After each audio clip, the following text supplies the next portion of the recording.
volta com o Jornal da Gazeta e vamos agora à entrevista do dia com Denise Campos de Toledo. E eu converso agora com o Roberto Liviano, que é promotor de justiça e presidente do Instituto Não Aceito Corrupção. Nós vamos falar de alguns temas relevantes aí da política brasileira, da área de justiça. Promotor, boa noite. Boa noite, Denise. Um prazer, uma honra estar aqui com você. Eu que agradeço a participação e vamos começar falando da lei de abuso de autoridade, que levou a divergências aí entre Ministério Público, Congresso, governo, vetos que foram derrubados.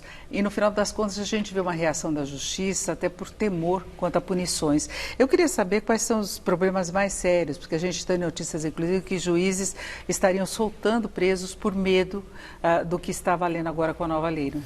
Bom, em primeiro lugar, Denise, o Ministério Público e o Judiciário não são lugares para medrosos, né? É bom destacar que esta lei não está em vigor.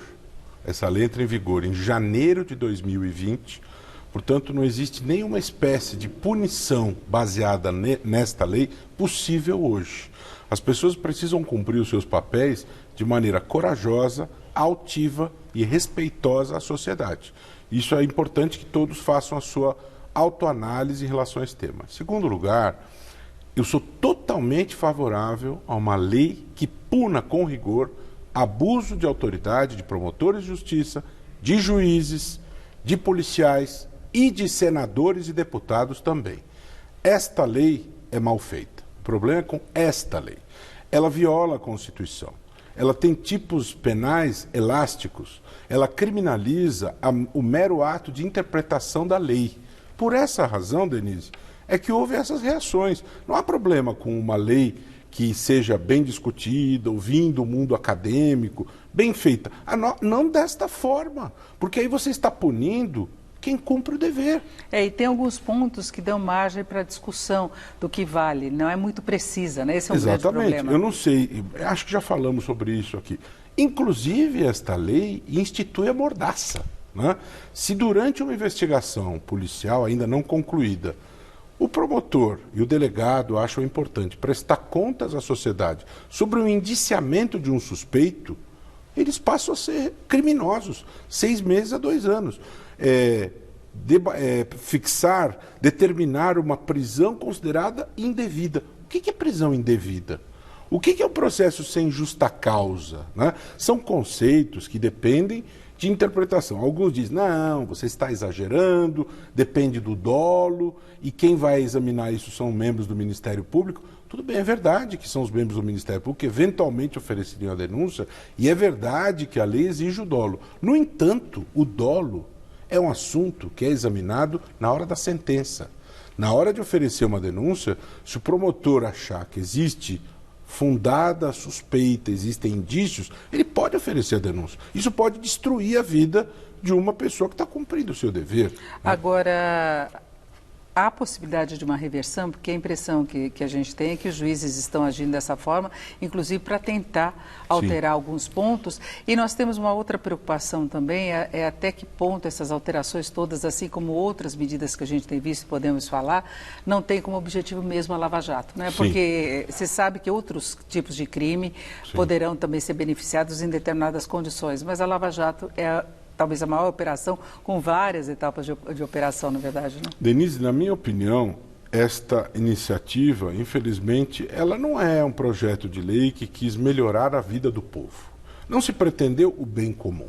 Não se pretendeu proteger a sociedade do abuso de poder. O que se pretendeu aqui foi a pura, dura e clara retaliação a quem trabalha cumprindo o seu dever e intimidar, amedrontar. E você vê, você mesmo abriu a notícia que já há pessoas amedrontadas, né? Isso não é devido, isso não é natural, não é aceitável. Agora, existem muitos artigos que foram ao final sancionados que estão sujeitos ao controle de constitucionalidade pelo Supremo Tribunal Federal. E já foi proposta uma ação direta de inconstitucionalidade apontando isso pela AMB, Associação dos Magistrados do Brasil, por uma outra entidade também, e o Ministério Público está preparando a sua também pela CONAMP. Só que aí nós temos o Supremo tomando algumas decisões que também dão a impressão de querer barrar o avanço da Lava Jato, restringir e rever algumas operações. Você tem toda a razão. Isso vai ser submetido a um tribunal que tem se comportado da maneira como todos sabem,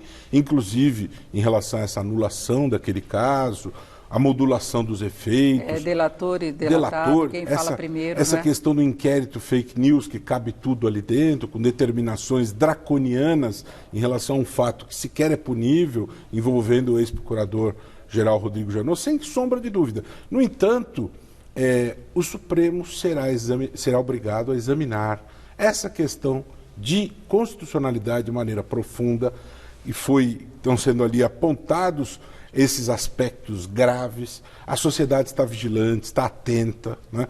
Então, não é tão simples assim. Será necessário dar uma resposta. Agora, que nós temos tido essas questões todas, inclusive chamando atenção no plano internacional. Pessoas que acompanham essa agenda estão alarmadas com essas decisões, porque elas contrariam as posturas mundiais sobre esse tema. Questão de COAF, Receita Federal, isso contraria aquilo que se faz no mundo em relação ao combate da lavagem e do crime econômico. E o novo Procurador-Geral da República nesse contexto?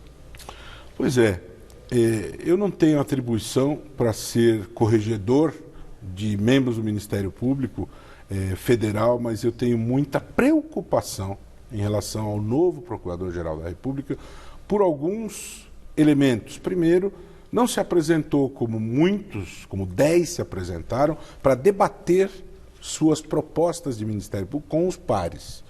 Em segundo lugar, procurou a sua nomeação, conversando de senador por senador, conseguindo uma votação surpreendente. E outro ponto que eu destaco, é advogado, né? Então, um membro do Ministério Público que ao mesmo tempo advoga, podendo advogar para corruptos, para pessoas que praticam crimes do colarinho branco, isso é muito delicado, porque o risco do conflito de interesses é muito grande.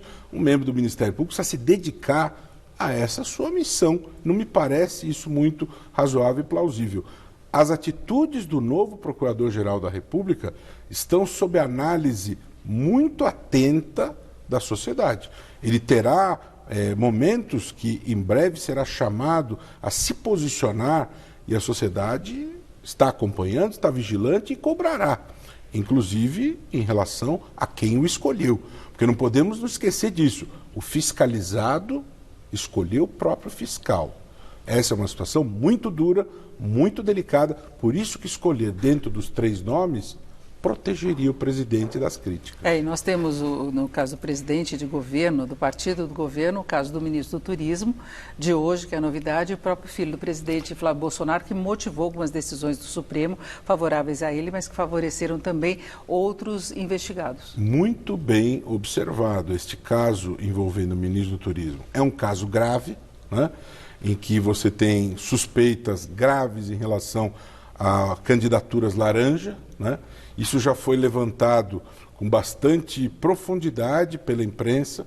O presidente já foi provocado em relação a este tema e manteve este ministro. E a manutenção deste quadro, dessa pessoa colocada sob suspeita, é muito complicada. Essa decisão do Supremo também, determinando a interrupção da investigação em relação ao assessor Queiroz, também não é recebida de maneira satisfeita pela sociedade, obviamente, porque não se pode ter sujeira escondida embaixo do tapete, né? Fica uma sensação ruim de garantia da impunidade dessa situação. As pessoas querem clareza sobre isso, né? Agora, a corrupção presente ainda, muito, não é?